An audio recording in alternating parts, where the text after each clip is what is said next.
Kenyan police fired volleys of tear gas in the capital Nairobi, injuring several journalists, as small groups of protesters gathered on what was billed as a fresh day of action against embattled President William Ruto.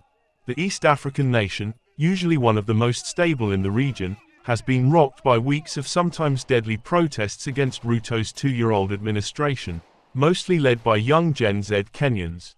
As Ruto was overseeing the swearing-in of a revamped cabinet, riot police were out in force in the central business district where many shops were shut, while roadblocks were set up on major arteries.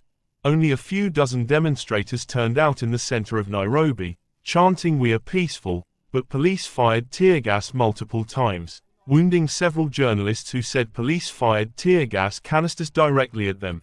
Police fired tear gas to clear pockets of anti-government demonstrators from the center of Kenya's capital Nairobi, as their protest movement sought to capitalize on earlier concessions and compel President William Ruto to resign.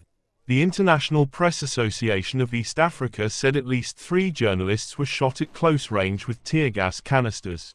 The Nairobi-based group said it condemns this violent targeting of journalists simply for doing their jobs. It is unacceptable and contrary to fundamental principles of democracy. Police said they had arrested 174 suspects in Nairobi, Kitengela Rift Valley and Amali Makueni County. Global media rights watchdog Reporters Without Borders issued a report saying it had documented police violence and intimidation against journalists covering the 7 weeks of protests, using rubber bullets, tear gas and arbitrary arrests.